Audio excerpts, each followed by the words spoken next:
My ex's lawyer called me. What he said changed everything. They say one phone call can change your whole life. For Daniel Brooks, it did. And the voice on the other end was his ex-wife's lawyer. It had been 2 years since the divorce. Chicago was still the same gray city it had always been, but Daniel wasn't. He'd gone from a successful architect with a family and a home on Lakeshore Drive to a man renting a one-bedroom apartment with peeling paint and silence for company. The only thing that kept him going was the hope that someday his daughter Emily would forgive him for leaving. When his phone buzzed that night, Daniel almost ignored it. Then he saw the name, Thomas Green, attorney at law. He answered, voice uncertain. "Mr. Brooks," Thomas said, "I wouldn't call you if it wasn't serious. It's about your daughter." Those 5 words made Daniel sit up straight.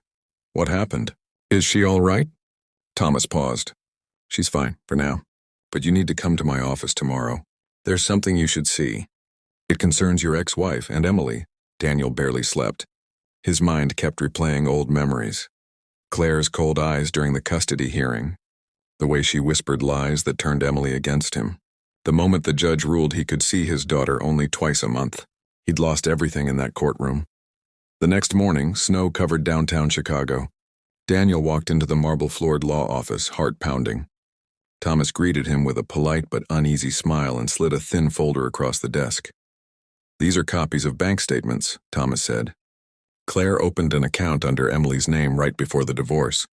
The deposits are large, regular, and they come from a company that doesn't exist. Daniel frowned. "Meaning?" "Meaning she's hiding money. A lot of it.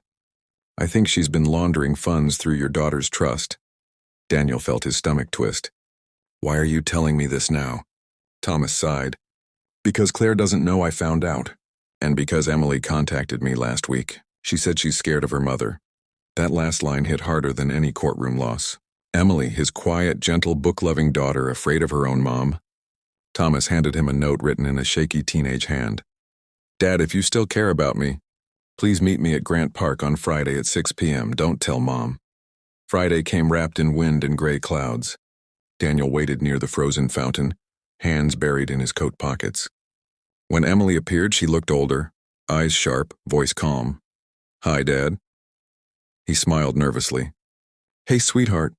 They sat on a bench. For a minute, neither spoke. Then Emily pulled a small flash drive from her pocket. "I think Mom's lying to everyone," she said. "I found these files on her laptop." Daniel didn't understand at first.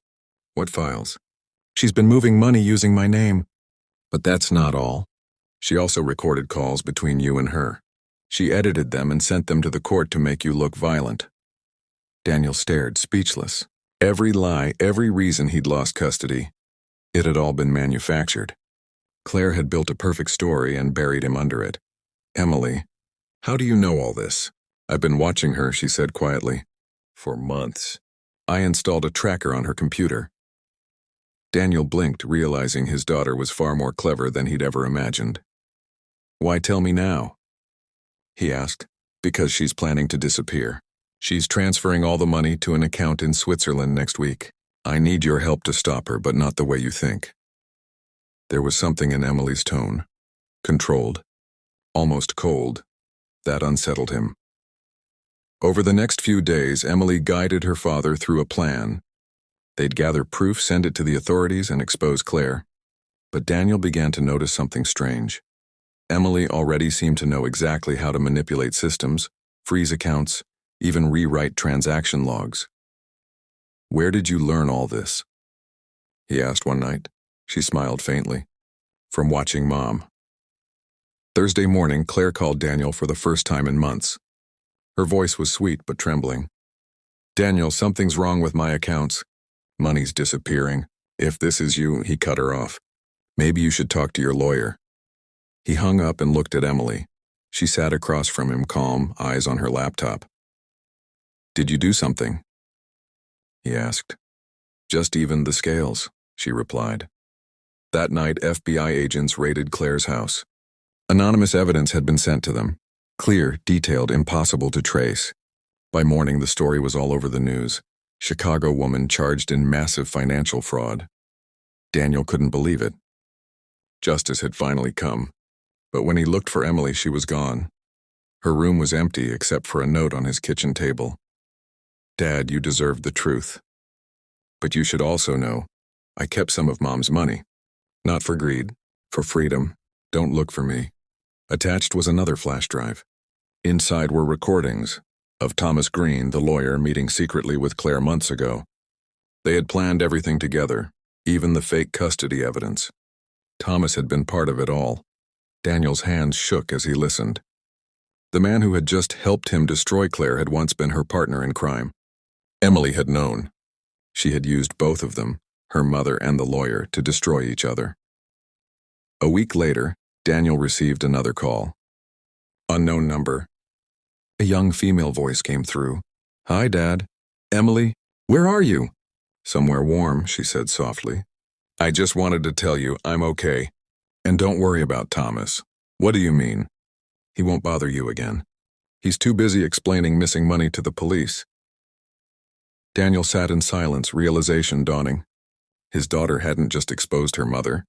She had quietly set up Thomas too, routing the final batch of illegal transfers through his name. Emily, what did you do? I learned from the best, she said. Mom taught me to lie. You taught me to survive. The line went dead. Daniel looked out his window at the gray Chicago skyline. For the first time in years, he didn't know whether to feel proud or terrified. The sweet little girl he'd once read bedtime stories to had become someone else, someone colder, sharper. He whispered to himself. She didn't just want justice. She wanted control. Outside, snow began to fall again, covering the city like a clean white sheet. But Daniel knew better than anyone. Some stains never wash away. And somewhere far from Chicago, Emily Brooks watched the news reports with a quiet smile. Her mother behind bars. The corrupt lawyer under investigation. Her father free, confused, and forever in her debt. The world finally looked fair to her. Just not to anyone else.